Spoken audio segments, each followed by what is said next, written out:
Shafi Parambil M പിയാണ് ഇപ്പോൾ 24 ചേരുന്നത്. ഇനിയിപ്പം മണിക്കൂറുകൾ മാത്രമാണ് തെരഞ്ഞെടുപ്പിന് ബാക്കിയുള്ളത്. എന്താണ് UDFന്റെ അവസാന പ്രതീക്ഷകൾ? അല്ല, ഞങ്ങൾക്ക് ഈ തെരഞ്ഞെടുപ്പിന്റെ ഓരോ ഘട്ടത്തിലും ഞങ്ങളുടെ ആത്മവിശ്വാസം വർദ്ധിക്കുകയാണ് ചെയ്തത്. ജനങ്ങൾ കൂടുതൽ ഞങ്ങൾക്ക് അനുകൂലമായിട്ട് മാറുകയാണ് ചെയ്തത്. ഞാൻ ഏതാണ്ട് 12 ജില്ലകളിലായിട്ട് നിരവധി കോൺസ്റ്റിറ്റ്യുവൻസിയിൽ പ്രചരണം നടത്താൻ പോയി തെരഞ്ഞെടുപ്പ് പ്രവർത്തനത്തിന്റെ ഭാഗമായിട്ട് പോയിട്ടുണ്ട്.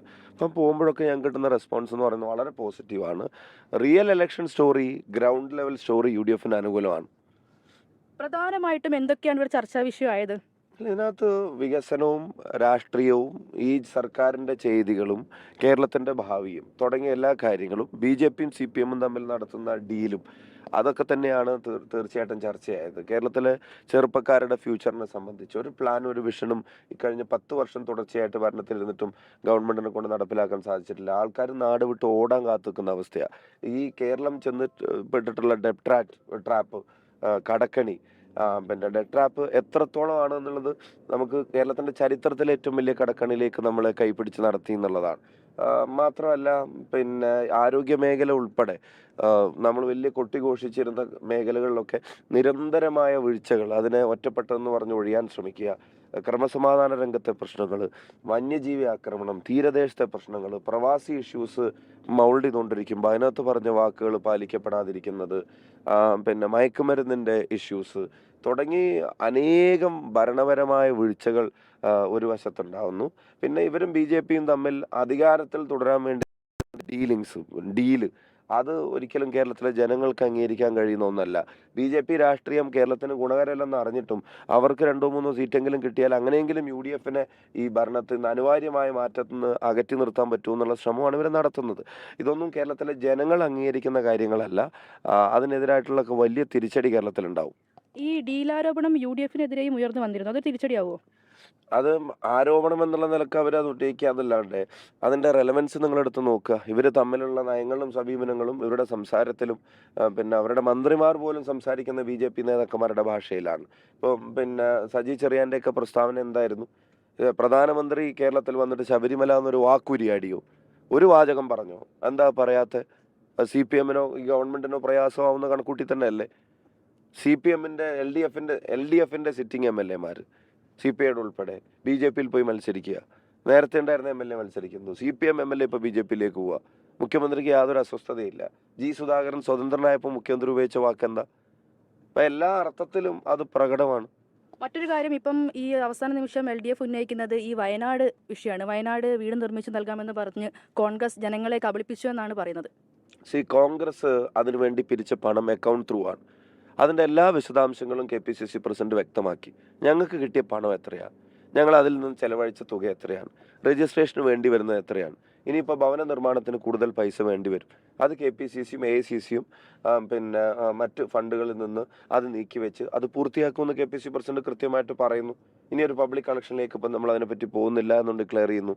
അതേസമയം നിങ്ങൾ ആലോചിക്കുക, ഇവിടെ പിന്നെ കോടിക്കണക്കിന് രൂപ ജനങ്ങൾ, പ്രതിപക്ഷ MLAമാർ, അതുപോലെ MP എന്നുള്ള നിലയ്ക്ക് ഞങ്ങളൊക്കെ, ഇപ്പം ഞാൻ 50 ലക്ഷം രൂപയാണ് പിന്നെ വടകര MP ഫണ്ടിൽ നിന്ന് വയനാടിനും വെലങ്ങാടിനും വേണ്ടി നീക്കി വെക്കാനുള്ള ഇത് കത്ത് കൊടുത്തത്. അപ്പോൾ അതിൻ്റെ ഫണ്ട് ട്രാൻസ്ഫർ ചെയ്ത് കൊടുക്കുന്നത്. അപ്പോൾ അതുൾപ്പെടെയുള്ള എല്ലാവരും, കേരളത്തിലെ എല്ലാവരും ജാതിയും മതവും രാഷ്ട്രീയത്തിനൊക്കെ അതീതമായിട്ട് കൊടുത്ത പണത്തിൽ നിന്ന് കോടിക്കണക്കിന് രൂപ കയ്യിൽ വന്നിട്ട് ഇപ്പം ആ കൊട്ടിഘോഷിക്കപ്പെട്ട പ്രൊജക്റ്റിൻ്റെ ഉദ്ഘാടനം വലിയ PR വർക്കോടെ നടത്തിയിട്ട് എത്ര കുടുംബം അവിടെ താമസിക്കാൻ തുടങ്ങി? നമ്മൾ ആലോചിച്ച് നോക്കിയേ. വർഷം എത്രയായി?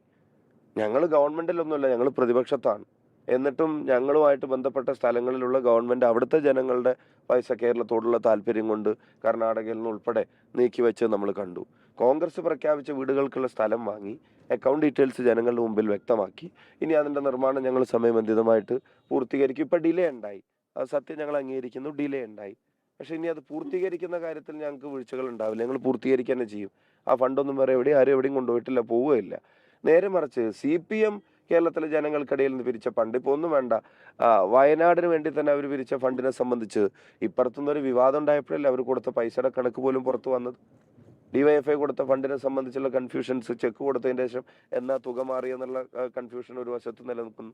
ഞാൻ അതിലേക്കൊന്നും കടക്കുന്നില്ല. അതുപോട്ടെ, വേറൊരു പ്രധാനപ്പെട്ട കാര്യം, രക്തസാക്ഷികളുടെ പേരിൽ പണം പിരിച്ചിട്ട്, CPMൻ്റെ രക്തസാക്ഷികളുടെ പേരിൽ പണം പിരിച്ചിട്ട് ആ പൈസ കുടുംബത്തിന് കൊടുക്കാതെ അതിൽ തട്ടിപ്പും വെട്ടിപ്പും നടത്തിയെന്ന് പാർട്ടിയുടെ പാർട്ടി ഏൽപ്പിച്ച ഓഡിറ്റ് ചെയ്യാൻ ഏൽപ്പിച്ച ആള് തന്നെ പത്രസമ്മേളനം നടത്തി പറഞ്ഞു, പുസ്തകം എഴുതി പറഞ്ഞു, പാർട്ടിയോട് കലഹിച്ച് സ്വതന്ത്രനായി മത്സരിക്കേണ്ടി വരുന്ന സാഹചര്യം ഉണ്ടാകുമ്പോൾ അവര് കണ്ണാടിയുടെ മുമ്പിൽ നിന്ന് അവർ വിളിക്കേണ്ടി വരും ശവം തൂക്കികളെന്നോ ശവം തീനികളെന്നൊക്കെ. കോൺഗ്രസിന് ചേരുന്ന പേരല്ല. അതുപോലെ ഈ അവസാന നിമിഷത്തിലേക്കും ആദ്യ തുടക്കത്തിലും ഒക്കെ തന്നെ ഈ മതവും ജാതിയും ഒക്കെ ഒരു പ്രചരണ വിഷയമായി മാറി ഇവിടെ. ഇല്ല, സാധാരണ കേരളത്തിലെ ഒരു ഇലക്ഷൻ സെനാരിയോയിൽ ഉപയോഗിക്കപ്പെടാത്ത വാക്കുകൾ ഇപ്പോൾ തുടർച്ചയായ 2ാം തവണയും CPM നേതൃത്വത്തിൽ ഉപയോഗിക്കപ്പെടുക. നോർത്ത് ഇന്ത്യയിലെ ഇലക്ഷൻ നടക്കുന്നതിൻ്റെ മുമ്പ് പിന്നെ ചിലപ്പം പ്രധാനമന്ത്രി തന്നെ കഴിഞ്ഞ ലോക്സഭാ തെരഞ്ഞെടുപ്പിൽ മംഗൾസൂത്ര ഇന്ത്യൻ ക്രിക്കറ്റ് ടീമിലെ റിസർവേഷൻ എന്നൊക്കെ പറഞ്ഞിട്ട് നടത്തിയ പ്രസ്താവനകളൊക്കെ നമുക്ക് എല്ലാവർക്കും അറിയാം, സ്വത്ത് മുഴുവൻ കവരുന്നുൾപ്പെടെ. അങ്ങനെ വിഭാഗീയത ഉണ്ടാക്കാൻ ഇത്തരത്തിലെ ചില ടേം ചിലപ്പം BJP പിന്നെ സംഘപരിവാർ അജണ്ടയിൽ ചിലപ്പം പിന്നെ പറയാറുണ്ട്. പിന്നെ ജിഹാദ്, ലവ് ജിഹാദ്, പിന്നെ മറ്റേ ഹിജാബ് തുടങ്ങിയ പദങ്ങളൊക്കെ BJPയും സംഘപരിവാറും തെരഞ്ഞെടുപ്പ് സമയത്ത് ഒരു കൺസോൾട്ടേഷന് വേണ്ടി, ഒരു ധ്രുവീകരണത്തിന് വേണ്ടി ഉപയോഗിക്കുന്നത് കണ്ടിട്ടുണ്ട്. അതിനെ തന്നെ അതിശക്തമായി വിമർശിക്കുന്ന ഒരു സ്റ്റേറ്റാണ് കേരളം.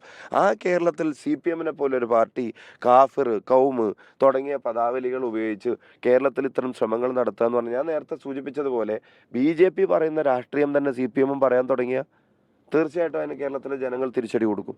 അവസാനമായിട്ട് എത്ര സീറ്റുകളാണ് UDF പ്രതീക്ഷിക്കുന്നത്? ഞാൻ നേരത്തെ സൂചിപ്പിച്ചല്ലോ, ഞാൻ ഏതാണ്ട് 12ഓളം ജില്ലകളിൽ പോയി. വലിയ തരംഗം UDFന് അനുകൂലമായിട്ട്, UDF തരംഗം വരാൻ പോകുന്ന തെരഞ്ഞെടുപ്പാണിത്. ഗ്രൗണ്ടിലെ സ്റ്റോറി UDFന് അനുകൂലമാണ്.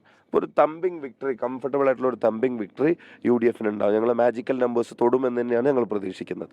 എന്തായാലും അവസാന നിമിഷത്തിൽ വലിയ പ്രതീക്ഷയിലാണ് UDF. ക്യാമറാമാൻ അനൂപിനൊപ്പം വർഷ ഗിരീഷ്, 24 കോഴിക്കോട്.